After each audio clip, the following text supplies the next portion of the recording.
بسم اللہ الرحمن الرحیم۔ ہمارے چینل میں خوش آمدید۔ میں اس وقت باہر گلی میں کھڑی تھی، سمجھ نہیں آ رہی تھی کہ اب کیا کروں۔ اپنی حالت کی وجہ سے مجھ سے چلا نہیں جا رہا تھا۔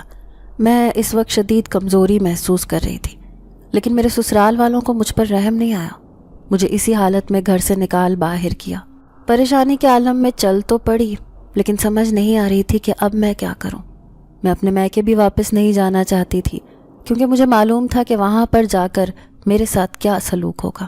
لیکن اب میری مجبوری تھی کہ اس بیماری کی حالت میں کہیں اور جا نہیں سکتی تھی، اور مجھے وہیں پر رہنا تھا۔ اسی لیے اپنے آپ کو گھسیٹتے ہوئے وہاں پر جانے لگی۔ راستے میں بار بار مجھے اپنے شوہر پر غصہ آ رہا تھا، جس نے ایک بار بھی میرا خیال نہیں کیا، جسے میری بیماری کا خیال نہیں آیا، اور کس طرح اس نے اپنی ماں کے ساتھ مل کر مجھے گھر سے نکال باہر کیا۔ میں اس وقت شدید پریشان تھی، خود کو حوصلہ دیتے ہوئے آگے بڑھ رہی تھی۔ میری آنکھوں سے آنسو بہہ رہے تھے، سامنے کا منظر بار بار دھندلا ہو جاتا تھا، لیکن پھر بھی میں اپنی آنکھوں کو صاف کر کے آگے بڑھ جاتی۔ خود کو گھسیٹتے ہوئے میں اماں کے گھر آ ہی گئی۔ یہ گھر کبھی میرا بھی تھا، یہاں پر میرا بچپن اور جوانی گزرے تھے، اور پھر اس گھر سے رخصت ہو کر میں کسی اور کے گھر چلی گئی۔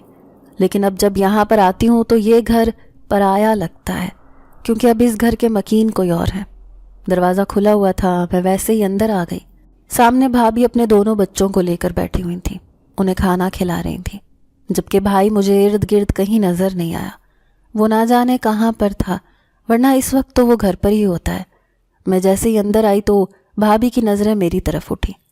ان نظروں میں مجھے حیرت اور ناگواری محسوس ہوئی۔ میں اپنے آپ میں ہی کٹ کر رہ گئی۔ شاید انہیں یہی خیال آیا کہ یہ دوبارہ کیوں آ گئی ہے، جبکہ انہیں کیا معلوم کہ میں تو اب ہمیشہ کے لیے یہیں پر آ گئی ہوں۔ بہت مشکل سے بھابھی کو سلام کر کے میں وہیں پر ایک طرف بیٹھ گئی۔ سانس بہت تیزی سے چل رہا تھا، کمزوری کے باعث چکر آ رہے تھے۔ اپنے سوکھے ہونٹوں پر زبان پھیرتے ہوئے میں نے بھابھی سے ایک گلاس پانی مانگا، تو وہ بڑبڑاتے ہوئے اٹھی اور پانی کا گلاس لا کر مجھے پکڑایا، جسے میں ایک ہی سانس میں چڑھا گئی۔ پانی پینے تک بھابھی وہیں پر کھڑی رہی، پھر پوچھنے لگیں کہ کیا بات ہے عائشہ، تم ایسے اچانک کیوں چلی آئیں؟ میں نے بھابھی کی طرف دیکھا تو میری آنکھیں آنسوؤں سے لبالب بھر گئیں۔ وہ بھابھی دراصل امجد اور اس کے گھر والوں نے مجھے نکال دیا ہے گھر سے۔ میں نے روتے ہوئے بھابھی سے کہا تو ان کے چہرے پر ایک ناگواری سی پھیل گئی۔ کہنے لگی آخر کیوں نکال دیا گھر سے؟ کوئی دادا گیری ہے کیا؟ جب ان کا دل کرتا ہے تمہیں گھر سے نکال دیتے ہیں، یہاں پر بھیج دیتے ہیں۔ اب یہاں پر ہمارے پاس کون سی فیکٹریاں چل رہی ہیں؟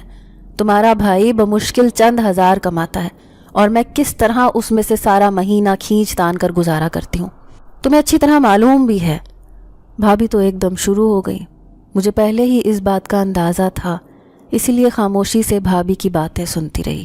میرا نام عائشہ ہے اور میں ایک 22 سال کی لڑکی ہوں۔ میری شادی کو ابھی صرف 2 سال ہی ہوئے ہیں، لیکن ابھی تک میرے ہاں کوئی اولاد نہیں ہے۔ میں اپنے شوہر کے ساتھ ایک اچھی زندگی گزار رہی تھی، لیکن پھر ایک دن ایسی کھانسی شروع ہوئی کہ میری طبیعت اتنی خراب ہو گئی کہ مجھے ہسپتال میں داخل کروانا پڑا۔ وہاں داخل کروانے پر میری بہت سارے ٹیسٹ ہوئے، جن کے بعد پتہ چلا کہ مجھے ٹی بی کا مرض لاحق ہو گیا ہے۔ میرے سسرال والوں پر یہ خبر بجلی بن کر گری۔ اب میری ساس کو بہت زیادہ وہم ستانے لگا۔ میں جب گھر آ گئی تو انہوں نے میرے برتن، کپڑے، ہر چیز علیحدہ کر دی، یہاں تک کہ وہ مجھے کچن میں بھی جانے نہیں دیتی تھیں، جبکہ میرا شوہر پھر بھی میرا خیال رکھتا تھا۔ لیکن میری ساس نے کان بھر بھر کے اس کو بھی اپنے پیچھے لگا لیا۔ اب وہ نہ تو میرے کمرے میں سوتا تھا، نہ ہی میرے پاس آتا تھا۔ انہیں یہی ڈر تھا کہ کہیں انہیں بھی یہ مسئلہ نہ ہو جائے، حالانکہ میں ابھی ٹی بی کی شروعات میں ہی تھی۔ اسی وجہ سے شروع میں ہی اس کے بارے میں پتہ چل گیا تو علاج ممکن ہو سکا، لیکن ابھی ڈاکٹر نے تقریباً 2 مہینے کا علاج بتایا تھا، اور میں باقاعدگی کے ساتھ دوائی کھا رہی تھی۔ لیکن گھر والوں کے اس رویے کی بدولت میں بہت زیادہ دل برداشتہ ہوئی تھی، تاہم میں نے اب پہلے سے زیادہ اپنے علاج پر توجہ دینی شروع کر دی تھی۔ لیکن اتنا علاج کروانے کے باوجود میری بیماری میں کوئی فرق نہیں پڑ رہا تھا۔ میری کھانسی شروع ہوتی تو بے تحاشا شروع ہو جاتی، اور میں کئی گھنٹے اس کھانسی کی وجہ سے نڈھال رہتی تھی۔ اس کے بعد جب بخار چڑھتا تو کتنے دن تک نہ اترتا۔ اس وجہ سے ساس کا رویہ میرے ساتھ بہت زیادہ خراب ہو گیا تھا۔ انہوں نے تو باقاعدہ طور پر مجھے گھر واپس آنے کا کہہ دیا تھا، لیکن میں ڈھیٹوں اور بے شرموں کی طرح وہیں پر پڑی ہوئی تھی، کیونکہ گھر پر پیچھے کون میرا خیال رکھتا۔ وہاں پر نہ ابا زندہ تھے، نہ اماں تھیں، صرف بھائی اور بھابھی تھے اور ان کے 2 بچے تھے۔ مگر میں ان کے پاس آتی تو بھابھی کا رویہ بہت زیادہ خراب ہو جاتا۔ یہی سوچ کر میں یہیں پر پڑی رہتی کہ جتنی دیر تک گزارا ہو سکتا ہے کرتے رہو، لیکن اب تو 3-4 دن سے میری طبیعت زیادہ خراب تھی۔ 1 منٹ کے لیے بھی مجھ سے اٹھا نہیں جا رہا تھا۔ کھانس کھانس کر حلق سے خون آنے لگ گیا تھا۔ میری ساس نے جب میری یہ حالت دیکھی تو میرے شوہر کو اپنے ساتھ ملا لیا۔ کہنے لگی اس طرح سے تو یہ سارا گھر بیمار کر دے گی۔ میں اب اسے 1 لمحے کے لیے بھی اپنے گھر میں برداشت نہیں کر سکتی۔ تم اسے فوراً اس کے میکے چھوڑ کر آؤ، دوبارہ واپس لانے کی ضرورت نہیں ہے۔ میری ساس نے میرے شوہر کو حکم جاری کر دیا اور انہوں نے بھی فوراً سے ہاتھ پکڑ کر مجھے باہر نکال دیا۔ میرا سارا سامان سب کچھ اندر ہی رہ گیا، جبکہ میں خالی ہاتھ باہر کھڑی تھی۔ میں نے بہت دروازہ پیٹا، بہت روئی، چیخی، چلائی، لیکن ان ظالموں کو میرے اوپر بالکل رحم نہیں آیا، بلکہ وہ دونوں یہی کہتے تھے کہ جاؤ یہاں سے اور اب کبھی واپس نہ آنا، اور اگر زیادہ چیخی چلائی تو 3 حرف بول دوں گا۔ اپنے شوہر کے اس طرح کے رویے کے بعد میں خاموشی سے وہاں سے چل دی۔ میں طلاق نہیں لینا چاہتی تھی، ڈرتی تھی کہ زمانہ جینے نہیں دے گا۔ گھر جانے کا خیال بھی دل کو پریشان کر رہا تھا۔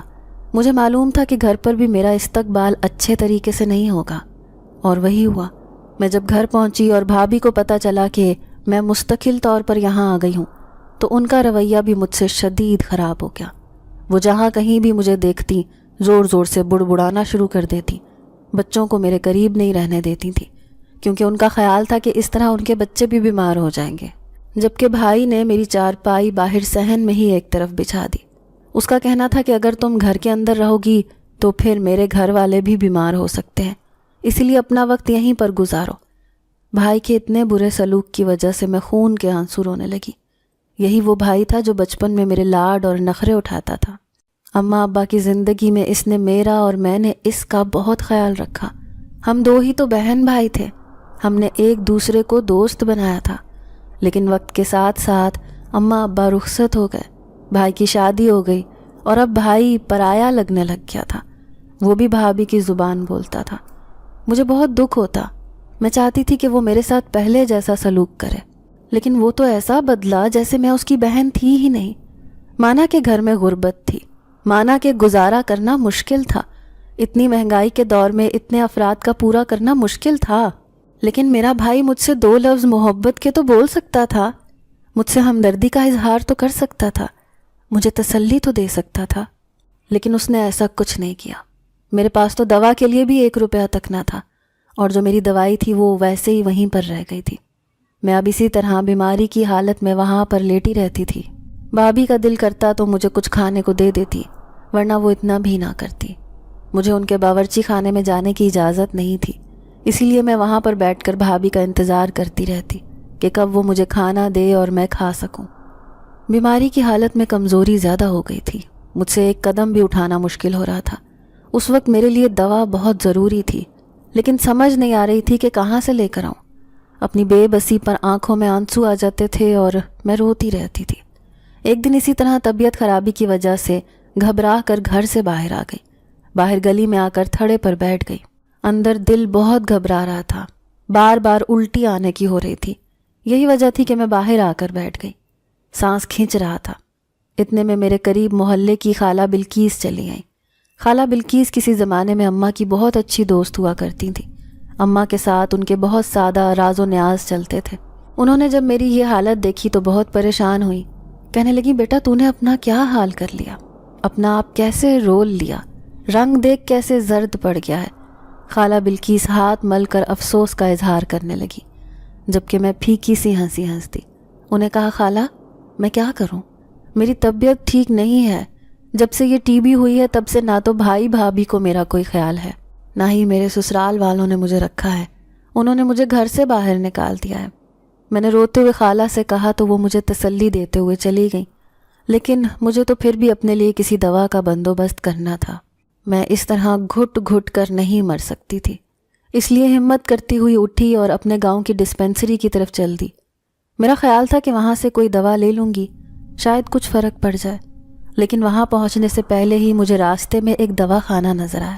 کمال ہے، یہ دواخانہ پہلے تو یہاں نہیں تھا۔ میں نے اپنے آپ میں تعجب سے سوچتے ہوئے کہا، اس گاؤں میں صرف ایک ہی ڈسپینسری تھی، جہاں سے سارا گاؤں دوائی لیتا تھا۔ کبھی کبھی وہاں پر ڈاکٹر بھی آ کر بیٹھتا تھا۔ اس دن گاؤں کی مسجد میں اعلان ہو جاتا تھا تو سب وہاں پر چلے جاتے تھے جنہوں نے ڈاکٹر کو چیک کروانا ہوتا تھا، لیکن اس دواخانے کے بارے میں تو مجھے معلوم ہی نہیں تھا۔ میں حیرت سے سوچتی ہوئی اندر آ گئی۔ دواخانے کے اندر داخل ہوتے ہی مجھے کچھ سکون کا احساس ہوا۔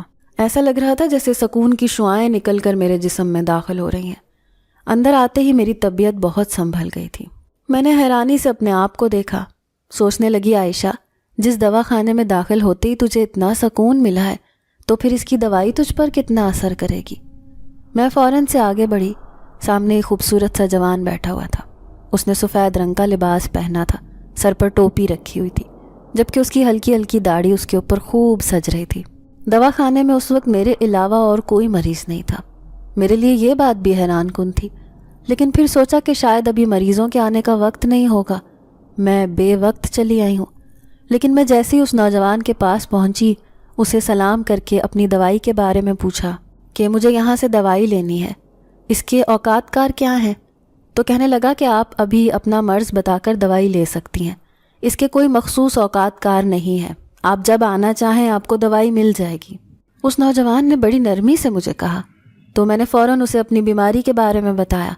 کہا کہ میں کتنے عرصے سے ٹی بی سے لڑ رہی ہوں، اس وجہ سے میں نے بہت زیادہ برداشت کیا ہے، مجھے سانس نہیں آتا، میرے پھیپھڑے کمزور ہوتے جا رہے ہیں اور اب تو کھانسی کے ساتھ ساتھ خون بھی آنے لگ گیا ہے، میری حالت بہت خراب ہو گئی ہے۔ میں نے اپنی حالت کے بارے میں تفصیل سے اسے آگاہ کیا۔ وہ بہت خاموشی اور غور سے مجھے سن رہا تھا۔ میں نے جیسے ہی بات مکمل کی تو وہ اٹھ کر کھڑا ہوا۔ پاس پڑی ہوئی چند دوائیوں میں سے کچھ دوائیاں اٹھا کر اس نے چند پوریاں تیار کی اور ایک لفافے میں ڈال کر مجھے دے دی۔ کہنے لگا آپ نے یہ دوا 2 وقت کھانی ہے اور اپنی خوراک کا خیال رکھیں، اگر آپ کے پاس خوراک کے لیے پیسے نہیں ہیں تو ہم آپ کو 2 وقت کی خوراک بھی دیں گے، لیکن آپ نے اچھی خوراک کھانی ہے۔ اس کی یہ بات سن کر میں حیران رہ گئی کہ دوا کے ساتھ ساتھ وہ مجھے خوراک بھی دیں گے، جبکہ میرے پاس تو دوا کے پیسے بھی نہیں تھے۔ یہی بات میں نے اس سے کہہ دی۔ میری بات سن کر وہ ہنس دیا، کہنے لگا یہ ایک فلاحی ادارہ ہے، یہاں پر آپ کو 1 روپیہ بھی دینے کی ضرورت نہیں ہے، آپ روز صبح آ کر 2 وقت کی خوراک لے جایا کریں، آپ کو دودھ اور کھانا بھی مل جایا کرے گا۔ اس کی بات نے مجھے حیرت زدہ کر دیا، تاہم میں اس کا شکریہ ادا کرتی ہوئی دوا کا لفافہ اٹھا کر اس دواخانے سے باہر آ گئی۔ باہر آتے ہی پھر سے میری طبیعت بگڑنے لگی، لیکن پھر بھی اب پہلے سے کچھ بہتر تھی۔ مجھے اس بات کی امید تھی کہ میں جلد بالکل ٹھیک ہو جاؤں گی۔ میں وہ دوا لے کر گھر چلی آئی، پانی کے ساتھ وہ دوا نگل لی۔ مجھے دوا کھانے کے بعد بہت سکون ہوا کہ میں اپنی چارپائی پر لیٹ کر کچھ دیر گہری نیند سو گئی۔ کتنے عرصے کے بعد مجھے پہلی بار اتنی اچھی نیند آئی تھی۔ جب میں سو کر اٹھی تو پہلے سے کافی بہتر حالت تھی۔ اپنے آپ کو تعجب سے دیکھتی ہوئی میں سوچ رہی تھی کہ ایک ہی خوراک نے مجھ پر اتنا اچھا اثر ڈالا کہ میری طبیعت اتنی بہتر ہو گئی۔ مجھے اب یقین ہو گیا تھا کہ میرے لیے یہ دوا بہت اچھی ہے اور یہ مجھے بالکل صحت یاب کر دے گی۔ میں اب روز صبح اس دواخانے میں چلی جاتی، وہاں سے جا کر اپنے لیے دودھ، پھل اور کھانا لے آتی۔ پہلے پہل تو بھابھی نے نظر انداز کیا، لیکن جب میرے پاس روز ہی پھل اور دودھ دیکھتی تو بہت حیران ہوتی۔ ایک دن پوچھنے لگی کہ آخر یہ روزانہ تمہارے پاس اتنا پھل اور دودھ کہاں سے آتا ہے؟ آخر تم ایسا کیا کر رہی ہو؟ بھابھی نے تعجب سے پوچھا تو میں نے انہیں کہا کہ گاؤں میں ایک فلاحی ادارہ ہے جو مریضوں کو دوا بھی مفت میں دیتے ہیں اور کھانے پینے کے لیے سامان بھی دیتے ہیں، یہ سب کچھ میں وہیں سے لے کر آتی ہوں۔ میری بات سن کر بھابھی نے حیرت کا اظہار کیا، کہنے لگی کہ میں نے تو آج تک ایسا کوئی ادارہ نہیں دیکھا، نہ جانے تم کس کی بات کر رہی ہو۔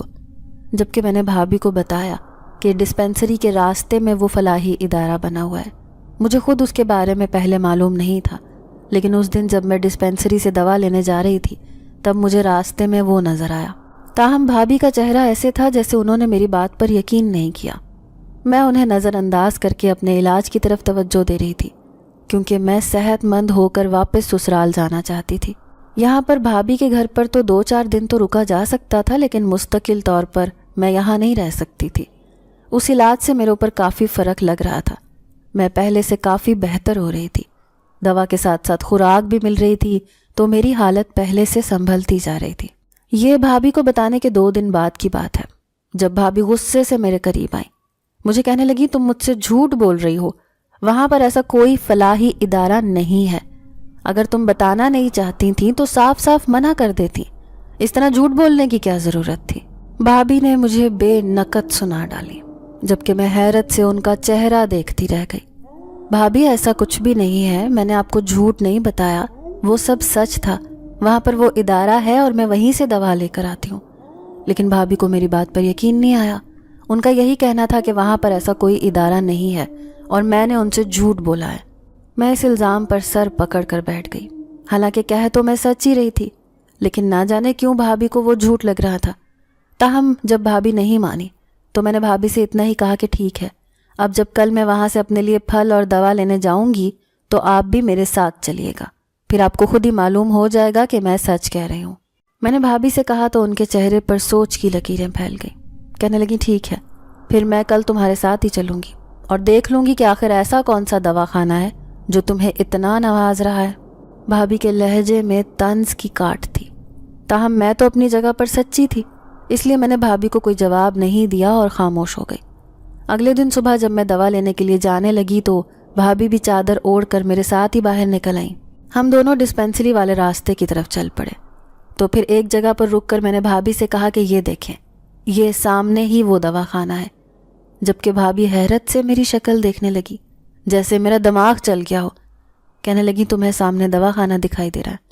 میں نے ہاں میں سر ہلایا. بھابھی کا غصہ تو جیسے 7ویں آسمان پر پہنچ گیا. کہنے لگی تم مجھ سے جھوٹ بول رہی ہو یا پھر جان بوجھ کے میرے ساتھ اس طرح کے فریب کر رہی ہو؟ سامنے تو صاف میدان ہے، تمہیں اچھی طرح معلوم بھی ہے کہ یہ کتنے عرصے سے میدان خالی پڑا ہوا ہے اور گاؤں کے لوگ یہاں پر شادی بیاہ کا انتظام کرتے ہیں، اور تم کہہ رہی ہو کہ سامنے دواخانہ ہے. کہاں ہے دواخانہ؟ مجھے تو کہیں دکھائی نہیں دے رہا. بھابھی نے میری اچھی خاصی بے عزتی کر دی، جبکہ ان کی بات پر میں نے حیرت سے سامنے کی طرف اشارہ کیا اور کہا یہ دیکھیں بھابھی، یہ سامنے دواخانہ ہے. میں روز یہیں سے دوا لے کر جاتی ہوں اور یہیں سے مجھے پھل اور دودھ ملتا ہے. میں اپنی جگہ پر سچی تھی. بھابھی کو اس بات کا یقین دلا رہی تھی، لیکن بھابھی نے میری بات کا یقین نہیں کیا اور غصے میں بڑبڑاتی ہوئی واپس چلی گئی. کہنے لگی آ جاؤ آج ذرا گھر، تمہارے بھائی سے بات کرتی ہوں. اب تو میں تمہیں اپنے گھر میں 1 منٹ کے لیے برداشت نہیں کروں گی. نہ جانے کہاں سے دوائی اور پھل وغیرہ لے کر آتی ہو اور مجھ سے جھوٹ بول رہی ہو کہ یہ سامنے دواخانہ ہے، یہاں سے لے کر آتی ہوں. حد ہے بھائی، ایک تو ہم تمہیں اپنے گھر میں رکھ رہے ہیں، پال رہے ہیں، اوپر سے تم ہمارے ساتھ ہی دھوکہ فراڈ کرو گی. بھابھی نے مجھے بے نقط سنا ڈالی اور میں پریشانی کے عالم میں بھابھی کے پیچھے چلتی آئی. مجھے یقین نہیں آ رہا تھا کہ بھابھی کو وہ دواخانہ دکھائی نہیں دیا، جبکہ میں تو وہیں سے دوا لے کر آتی ہوں. میں رو دینے والی ہو گئی، لیکن بھابھی کسی طور بھی میری بات کا یقین نہیں کر رہی تھی. شام کو اس بات کا نتیجہ یہ نکلا کہ جب بھائی گھر پر آیا تو بھابھی نے 1 کی 4 لگا کر سنائی. کہنے لگی نہ جانے تمہاری بہن کس کس کے ساتھ منہ کالا کر کے یہ سب چیزیں لے کر آتی ہے، اور مجھے اس طرح سے دھوکے سے کہہ رہی ہے کہ میں اس دواخانے سے لے کر آتی ہوں، جبکہ وہاں پر دواخانے کا وجود ہی نہیں ہے. بھابھی نے بھائی کا دماغ اچھا خاصا خراب کر دیا. بھائی غصے میں میری طرف بڑھے. کہنے لگے میں تو تجھے اپنے گھر پر رکھنا ہی نہیں چاہتا تھا، لیکن تیری بیماری کی وجہ سے میں نے تیرا لحاظ کیا. اب نکل جا یہاں سے، دفع ہو جا، جس کے ساتھ منہ کالا کیا ہے اسی کے ساتھ جاؤ. بھائی نے مجھے بازو سے پکڑ کر گھر سے باہر نکال دیا. میں اپنی صفائی دیتی رہ گئی، انہیں یہ بتانے کی کوشش کرتی رہی کہ وہاں پر وہ دواخانہ ہے، لیکن نہ جانے کیوں ان دونوں نے میری اس بات کا یقین نہیں کیا اور مجھے گھر سے باہر نکال دیا. ایک بار پھر میں بے آسرا اور بے سائبان تھی. اب میرے ہاتھ میں کچھ نہیں تھا، میں خالی ہاتھ تھی، لیکن اب بھی میں پہلے سے صحت مند تھی. میں نہ جانے کتنی دیر دروازہ کھڑکھڑاتی رہی. کافی دیر تک میں بھائی اور بھابھی کو آوازیں دیتی رہی، لیکن ان دونوں کو مجھ پر کوئی رحم نہیں آیا. گاؤں کے گھروں میں سے لوگ نکل کر دیکھ رہے تھے، لیکن کوئی بھی اس معاملے میں نہیں بولا، کیونکہ انہیں معلوم تھا کہ میرے بھائی اور بھابھی کس حد تک گر سکتے ہیں. میں خاموشی سے اپنے گھر کے قریب ہی ایک تھڑے پر بیٹھ گئی تو خالہ بلقیس نے جب مجھے وہاں پر دیکھا تو وہ مجھے اپنے گھر لے آئی. کہنے لگی بیٹی تو جتنے دن یہاں پر رہنا چاہتی ہے رہ لے، تیری ماں نے مجھ پر بہت احسان کیے تھے. وہ بہت اچھی اور نیک عورت تھی. نہ جانے تیرا بھائی کس پر چلا گیا جسے اپنی بہن اور گھر کی عزت کا بالکل خیال نہیں. لیکن تو فکر نہ کر، اب تو جب تک یہاں پر رہنا چاہتی ہے رہ سکتی ہے. میں کوشش کروں گی کہ تیرا ہر ممکن خیال رکھوں۔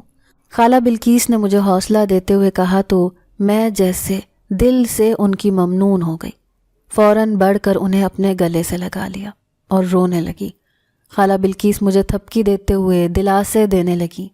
خالہ کے گھر آنے کے بعد میں اگلے دن اس دواخانے سے دوائی لینے کے لیے گئی تو میں نے اس لڑکے سے کہا کہ بھائی کل میں اپنی بھابھی کو لے کر یہاں پر آئی تھی، جبکہ وہ کہنے لگی کہ تم پاگل ہو، یہاں پر کوئی دواخانہ نہیں ہے۔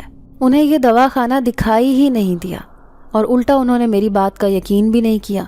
گھر جا کر انہوں نے میری بھائی سے شکایت کر دی۔ اب آپ بتائیں آخر انہیں یہ دواخانہ کیوں دکھائی نہیں دیا، جبکہ مجھے تو یہ واضح طور پر نظر آتا ہے۔ میں نے الجھے ہوئے انداز میں اس سے پوچھا تو وہ ہلکا سا مسکرا دیا، کہنے لگا آپ بھی اپنی جگہ بالکل ٹھیک ہے، جبکہ آپ کی بھابھی بھی سچ بول رہی ہیں۔ اس کے اس طرح سے کہنے پر میں نے الجھے ہوئے اسے دیکھا اور پوچھا کہ آخر ہم دونوں ایک ہی وقت میں سچ کیسے بول سکتے ہیں۔ میری بات سن کر اس نے آگے سے جو مجھے بتایا وہ سن کر تو میرے رونگٹے کھڑے ہو گئے۔ کہنے لگا دراصل یہ جنات کا دواخانہ ہے اور یہ صرف آپ کو دکھائی دیتا ہے۔ اس لڑکے کی بات پر میں حیرت سے ششدر ہو کر اسے دیکھتی رہی اور جب پھر کچھ بولنے کے قابل ہوئی تو اسے کہا کہ تم نے جو کہا وہ سچ ہے کیا؟ وہ کہنے لگا ہاں بالکل سچ ہے، یہ جنات کا دواخانہ ہے، یہ صرف آپ کو ہی نظر آتا ہے، یہاں پر آپ ہی دوا لینے کے لیے آتی ہیں، کیا آپ نے یہاں پر کبھی کسی اور کو دیکھا ہے؟ اس لڑکے نے اچانک مجھ سے پوچھا تو میں نے فوراً سے نہ میں سر ہلا دیا۔ واقعی میں جتنی بار یہاں پر آئی صرف میں اکیلی ہی یہاں ہوتی تھی، کوئی اور مجھے کبھی دکھائی نہیں دیا اور صرف یہی لڑکا یہاں پر دوا دیتا تھا۔ میں نے حیرت سے پوچھا کہ آخر یہ کیسے ممکن ہے؟ ایک جنات کا دواخانہ مجھے دکھائی دیتا ہے، کسی اور کو نہیں۔ تو وہ کہنے لگا بالکل ممکن ہے، دراصل آپ بہت عرصے سے بیماری سے لڑ رہی تھیں اور پھر جس طرح آپ کے سسرال والوں نے آپ کو گھر سے نکال دیا تو اسی وجہ سے میں نے یہ دواخانہ بنایا تاکہ آپ یہاں آ کر اپنے لیے دوا لے سکیں۔ اگر آپ یہاں پر نہ آتی تو میں کسی اور طریقے سے آپ کو دوا پہنچا دیتا، لیکن آپ کی مدد ضرور کرتا۔ آپ کو اس حالت میں دیکھنا میرے لیے بہت تکلیف دہ تھا، اسی لیے آپ کی مدد کرنے کا خیال میرے دل میں آیا اور پھر میں نے اس پر عمل کر ڈالا۔ اس نوجوان کی باتیں سن کر میں حیرت سے اس کا چہرہ تکتی رہی۔ پوچھا کہ آخر تم میرے بارے میں یہ سب کیسے جانتے ہو؟ تم کون ہو؟ کہنے لگا میں ایک جن زادہ ہوں، میرا تعلق بھی جنات کی دنیا سے ہے۔ میں نے آپ کو پہلی بار تب دیکھا تھا جب آپ کے سسرال والوں نے آپ کو گھر سے نکال دیا تھا۔ اس وقت آپ کے چہرے پر پھیلی تکلیف اور بے بسی وہ دیکھ کر میں خود رو رہا تھا۔ آپ کی تکلیف بہت زیادہ تھی، بیماری بہت بڑھ چکی تھی اور اگر آپ اپنا علاج نہ کرواتی تو شاید ایک دن اسی بیماری کے ہاتھوں جان سے ہاتھ دھو بیٹھتی۔ میں نے اسی دن سوچ لیا تھا کہ جیسے بھی ہو آپ کی مدد ضرور کروں گا، اور پھر میری لگن سچی تھی جو آپ خود چل کر یہاں تک آ گئی اور آپ کا علاج ممکن ہو سکا۔ اس نوجوان کی تفصیلی بات سن کر میں حیرت زدہ رہ گئی۔ مجھے یقین نہیں آ رہا تھا کہ وہ تب سے میری مدد کر رہا ہے۔ میں نے بڑی ممنون نظروں سے اسے دیکھا اور کہا کہ جب انسانوں نے مجھے دھتکار دیا تو تم ایک جن زادے ہو کر کس طرح میری مدد کر رہے تھے؟ شاید میں ساری زندگی اس بات کا احسان نہ چکا پاؤں۔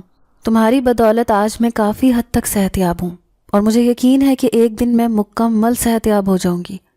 میں نے اس نوجوان کا شکریہ ادا کرتے ہوئے کہا تو وہ کہنے لگا کہ بالکل، آپ بالکل بہت جلد ٹھیک ہو جائیں گی اور آپ چاہیں تو اپنے سسرال واپس بھی جا سکتی ہیں، لیکن میرا یہی خیال ہے کہ آپ اپنی زندگی نئے طریقے سے شروع کریں، کیونکہ وہ لوگ آپ کو واپس رکھیں گے نہیں۔ اس نے آہستہ آواز میں کہا تو میں نے مڑ کر اسے دیکھا اور پوچھا کہ آخر یہ کیسے ممکن ہے؟ وہ کیوں نہیں مجھے واپس رکھیں گے؟ تم نے یہ کیوں کہا؟ جبکہ اب وہ کچھ نہیں بولا اور خاموش رہا۔ میں چند لمحے اس کے انتظار میں کھڑی رہی کہ شاید وہ مجھے جواب دے، لیکن جب اس نے کوئی جواب نہیں دیا تو میں تھکے تھکے قدموں سے باہر آ گئی۔ میری چھٹی حس کہہ رہی تھی کہ ضرور کوئی نہ کوئی ایسی بات ہے جو اس لڑکے نے ایسا کہا ہے، تاہم ابھی مجھے انتظار کرنا تھا۔ جب تک میں مکمل ٹھیک نہیں ہو جاتی تب تک میں وہاں نہیں جا سکتی تھی، اسی لیے انتظار کے علاوہ میرے پاس اور کوئی چارہ نہیں تھا۔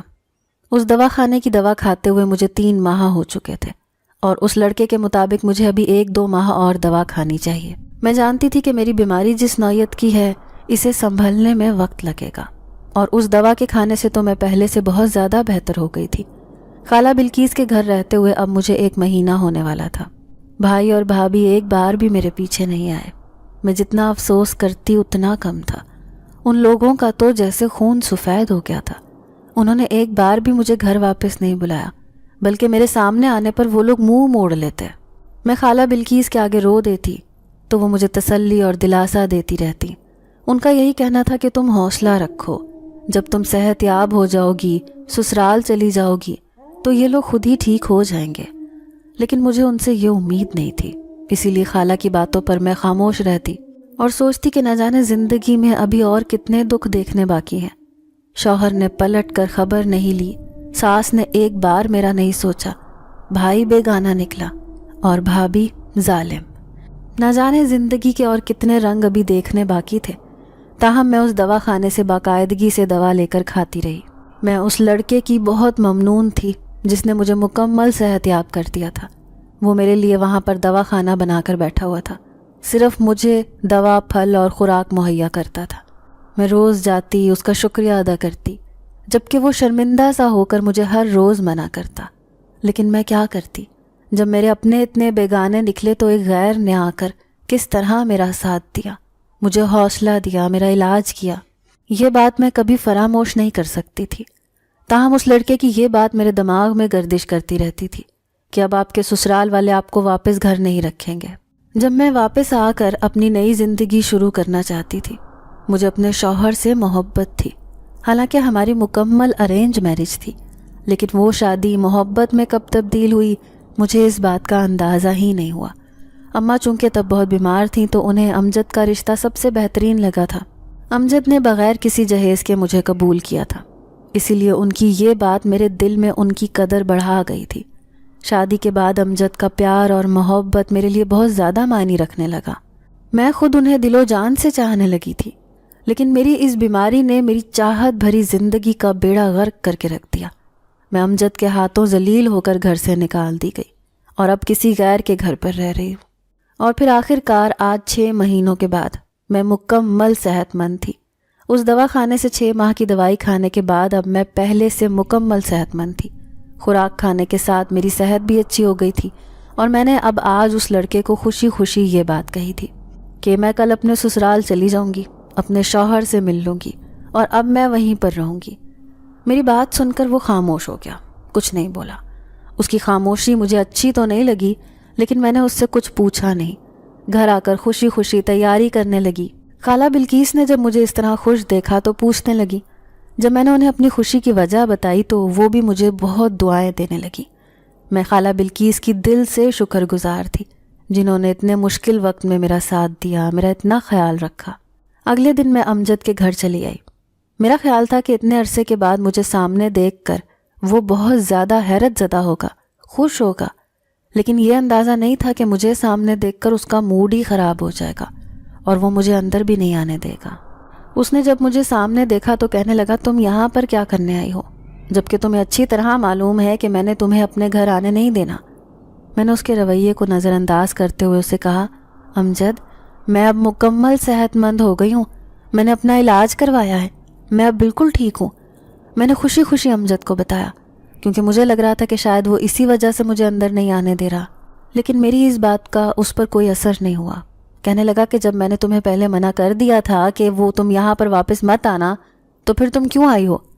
امجد نے قدر درستگی سے مجھ سے کہا تو میں حیرت سے اس کا چہرہ دیکھ کر کہنے لگی، کیا مطلب کیوں آئی ہو؟ میں اپنے گھر واپس آئی ہوں، اور کیا مجھے آنا نہیں تھا؟ میری بات سن کر اس نے اپنا سر نہ میں ہلایا۔ کہنے لگا، نہیں، بالکل نہیں آنا تھا، کیونکہ میں اب دوسری شادی کر چکا ہوں اور میں اپنی زندگی میں بہت خوش اور مطمئن ہوں۔ میری بیوی ماں بننے والی ہے اور میں اب کسی قیمت پر بھی تمہیں اس گھر میں برداشت نہیں کر سکتا، لہٰذا تم واپس چلی جاؤ، بہت جلد تمہیں طلاق کے کاغذات مل جائیں گے۔ امجد نے یہ کہہ کر میرے منہ پر دروازہ زور سے بند کر دیا اور میں حیرت سے ششدر امجد کی باتیں سوچتی رہ گئی۔ مجھے یقین نہیں آ رہا تھا کہ مجھ سے محبت کا دم بھرنے والا امجد اب دوسری شادی کر چکا ہے۔ میں وہیں پر دروازے کے باہر جیسے گر سی گئی، میری ہمت ٹوٹ گئی تھی۔ مجھے جو ایک امید تھی کہ میں واپس اپنے گھر چلی جاؤں گی، وہ امید ختم ہو گئی۔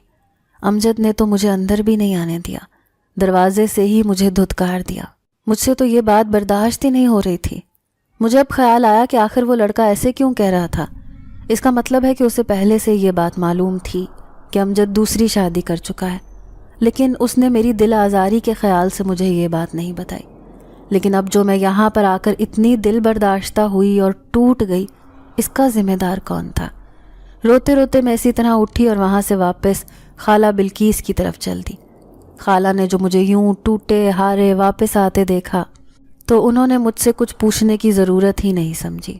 انہیں سمجھ آ گئی تھی کہ امجد نے مجھے قبول نہیں کیا اور گھر واپس بھیج دیا ہے۔ امجد کی اس حرکت کی وجہ سے میں کتنے دن ایک صدمے کی کیفیت میں رہی۔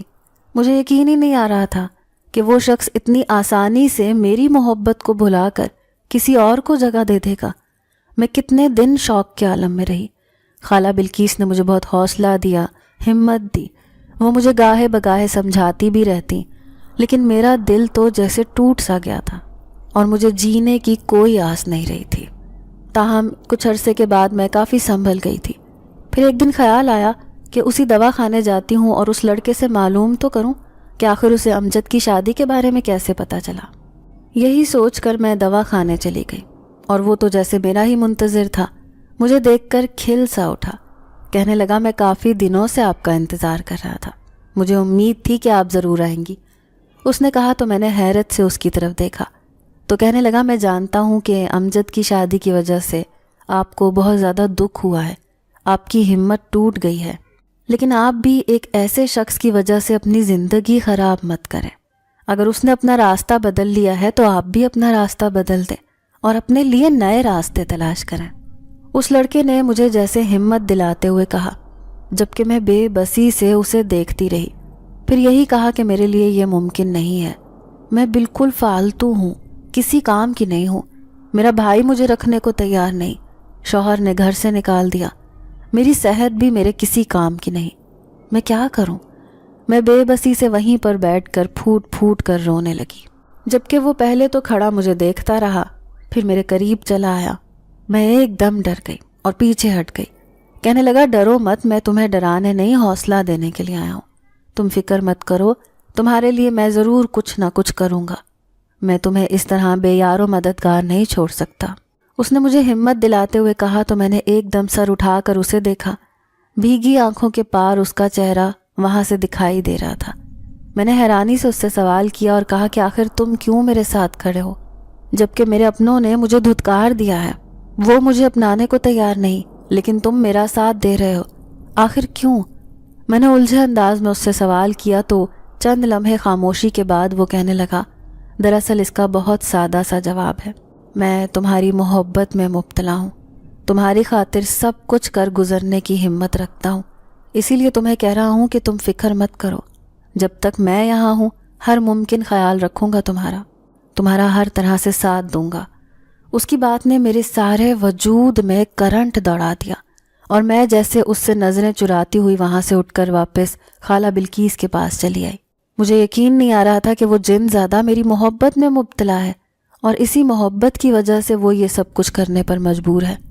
میں خاموشی سے اس کے بارے میں سوچتی رہی، تاہم میرے دل میں اس کے لیے شکر گزاری تھی، اس کے لیے احسان مندی تھی، لیکن محبت کہیں نہیں تھی۔ محبت تو مجھے اپنے شوہر سے ہی تھی، لیکن پھر بھی میرا شوہر میرا نہیں بنا۔ امجد کی یاد آتے ہی پھر سے میری آنکھیں بھیگ گئی۔ مجھے امجد کا اس طرح میرے ساتھ بے وفائی کرنا بھول نہیں رہا تھا۔ خالہ بلقیس کی کوششوں اور اس جن زادے کی محنت کی وجہ سے میں بہت جلد اس کیفیت سے باہر نکل آئی، اور پھر یہ اس جن زادے کا ہی دیا ہوا حوصلہ تھا کہ میں نے ایک سلائی سینٹر بنانے کا سوچا۔ اماں نے اچھے وقتوں میں مجھے سلائی سکھائی تھی اور میں کافی حد تک ماہر تھی۔ اب جب اس جن زادے نے مجھے سلائی سینٹر بنانے کا مشورہ دیا تو وہ میرے دل کو لگا، تاہم میں نے مایوسی کا اظہار کیا اور کہا کہ میرے پاس تو رقم ہی نہیں ہے، میں کیسے سلائی سینٹر بنا سکتی ہوں؟ میرے چہرے پر پھیلی مایوسی کو دیکھ کر وہ کہنے لگا، رقم کی تم فکر مت کرو، سب کچھ میرے ذمہ ہے، تم بس خود کو مصروف رکھو اور سلائی سینٹر پر توجہ دو۔ اس کے بعد کے مراحل اتنی آسانی سے طے ہو گئے کہ مجھے یقین ہی نہیں آ رہا تھا کہ میں ایک سلائی سینٹر بنانے میں کامیاب ہو گئی ہوں۔ اس لیے میں اس جن زادے کی بہت زیادہ ممنون تھی جس نے میری اتنی مدد کی اور مجھے سلائی سینٹر بنانے کے لیے سرمایہ مہیا کیا۔ وہ سلائی سینٹر بننے کی دیر تھی کہ میں اس کے اندر بے حد مصروف ہو گئی۔ میں نے اب اپنے بھائی بھابھی اور شوہر کے بارے میں سوچنا بالکل چھوڑ دیا تھا۔ گاؤں کی لڑکیوں کو بلا معاوضہ سلائی کی تعلیم دیتی اور پھر وہ وہاں پر جو کپڑے سلائی کرتی انہیں فروخت کر کے میں کچھ رقم اپنے پاس رکھتی اور کچھ رقم انہیں منافع کے طور پر دیتی۔ یوں میرا یہ کام اچھا خاصا چل نکلا۔ ایک دن اسی طرح میں وہاں پر مصروف تھی تو بھابھی چلی آئیں۔ انہیں دیکھ کر میں بہت زیادہ حیران ہوئی، تاہم میں نے خود کو نارمل ظاہر کرتے ہوئے ان سے آنے کی وجہ پوچھی تو وہ شرمندگی سے کہنے لگی، عائشہ تمہارے بھائی کا کام بالکل ختم ہو کر رہ گیا ہے، وہ جہاں پر بھی نوکری کرتے ہیں انہیں نوکری نہیں ملتی، اور اگر کہیں پر ملتی بھی ہے تو اتنی کم تنخواہ ہوتی ہے کہ میں تمہیں کیا بتاؤں۔ اگر تم اپنے بھائی کی کچھ مدد کر سکو تو میں تمہاری بہت ممنون ہوں گی۔ بھابھی کے آنے کا مقصد جان کر میں بے حد حیران ہوئی، سوچنے لگی کہ یہ وہ عورت ہے جو مجھے ایک منٹ بھی اس گھر میں برداشت نہیں کر رہی تھی، اور اب جب کہ میں اپنے کاروبار کی مالک بن گئی ہوں تو یہ کس طرح سے مجھ سے مدد مانگنے چلی آئی ہے۔ تاہم میں نے بھابھی کو کچھ رقم دے دی، کہا کہ ابھی تو میں آپ کو یہ رقم دے رہی ہوں لیکن آپ کل سے میرے پاس سلائی کے لیے آئیں، مجھ سے جتنا ہو سکا میں آپ کے ساتھ تعاون کروں گی۔ میں نے بھابھی کو کہہ تو دیا تھا لیکن میرا دل اس بات کے لیے مان نہیں رہا تھا، کیونکہ میں اب دوبارہ ان لوگوں کا سامنا نہیں کرنا چاہتی تھی۔ میں اپنی زندگی میں اتنا آگے بڑھ گئی تھی اور اب اسی طرح اسے گزارنا چاہتی تھی۔ تاہم بھائی نے سلائی سینٹر آنا شروع کر دیا تھا اور میں اب انہیں کچھ رقم بطور ان کی محنت کے دے دیا کرتی تھی۔ سلائی سینٹر کو بنے ہوئے 1 سال ہو گیا تھا۔ ایک دن جب میں اپنے کام میں مصروف تھی تو میری حیرت کی انتہا نہ رہی جب امجد وہاں پر چلے آئے۔ انہیں وہاں دیکھ کر میں بہت حیران ہوئی، مجھے یقین نہیں آ رہا تھا کہ وہ اس طرح یہاں پر آ سکتے ہیں۔ تاہم میں نے کافی خشک لہجے میں ان سے ان کی آمد کا مقصد پوچھا تو وہ بڑے شرمندہ سے انداز میں کہنے لگے، عائشہ میں صرف تم سے معافی مانگنے کے لیے آیا ہوں۔ میں نے تمہارے ساتھ جو سلوک کیا وہ معاف کرنے کے قابل تو نہیں ہے، لیکن تمہارا دل بہت بڑا ہے، تم چاہو تو مجھے معاف کر سکتی ہو، تمہاری بہت مہربانی ہوگی۔ امجد نے مجھ سے شرمندہ سے لہجے میں کہا تو میں نے ان سے کہا کہ آپ کو کس طرح مجھ سے معافی کا خیال آ گیا، جبکہ آپ نے تو میری جگہ کسی اور کو دے دی تھی اور آپ اپنے گھر میں بہت خوش تھے، آپ کی بیوی تو ماں بننے والی تھی، پھر اب کیا ہوا؟ میں نے بڑے طنزیہ انداز میں امجد سے پوچھا تو وہ شرمندہ سے کہنے لگے کہ دراصل اسے گھر میں اماں سے مسئلہ ہے، ہر روز ان کی لڑائی ہوتی رہتی ہے، پھر اس کے علاوہ میری تنخواہ کی وجہ سے بھی وہ مجھ سے لڑتی رہتی ہے۔ اماں کو بات بے بات تم یاد آتی ہو، تم پر کیے ہوئے اپنے ظلم یاد آتے ہیں، تم تو صرف بیمار تھی لیکن ہم نے تم پر ظلم کی انتہا کر دی، تمہارا بالکل بھی خیال نہیں کیا، اگر میں تمہارے علاج کی طرف دھیان دیتا تو تم مکمل صحت یاب ہو جاتی، لیکن میں نے بیمار بیوی کا خیال رکھنے کے بجائے اسے گھر سے نکال دیا اور ایک صحت مند بیوی لے آیا۔ مجھے معاف کر دو عائشہ، میں معافی کے قابل تو نہیں ہوں لیکن جانتا ہوں کہ تمہارا دل بہت بڑا ہے، اور اگر تم مجھے معاف کر دو گی تو میرے ساتھ گھر چلو، وہ گھر تمہارا منتظر ہے۔ امجد نے جب یہ کہا تو میں نے انہیں فوراً جواب دیا اور کہا کہ میں نے آپ کو اللہ کی رضا کے لیے معاف کر دیا، لیکن میں آپ کے گھر نہیں جا سکتی کیونکہ وہاں سے آپ نے مجھے 2 دفعہ دھتکار کر نکال دیا تھا۔ آپ کو آپ کا گھر مبارک ہو، آئندہ کبھی آپ میرے پاس اس وجہ سے مت آئیے گا۔ امجد کو تو میں نے صاف صاف انکار کرتے ہوئے بھیج دیا، تاہم میرے دل میں ابھی بھی ان کی محبت تھی، کیونکہ ان کے جاتے ہی میری آنکھیں بھیگ گئیں، لیکن میری نگاہ جب سامنے پڑی تو وہ جن زیادہ وہاں پر کھڑا مسکرا رہا تھا اور مجھے حوصلہ دے کر کہہ رہا تھا، تم نے جو کیا اچھا کیا۔ ناظرین، اگر آپ کو آج کی یہ کہانی اچھی لگی ہو تو ویڈیو کو لائک ضرور کریں۔ اگر آپ کو ایسی دہشت ناک دل کو جکڑ دینے والی کہانیاں پسند ہیں تو ایسی ایک کہانی روزانہ سننے کے لیے ہمارے چینل کو سبسکرائب کریں۔ اجازت چاہتے ہیں، اللہ حافظ۔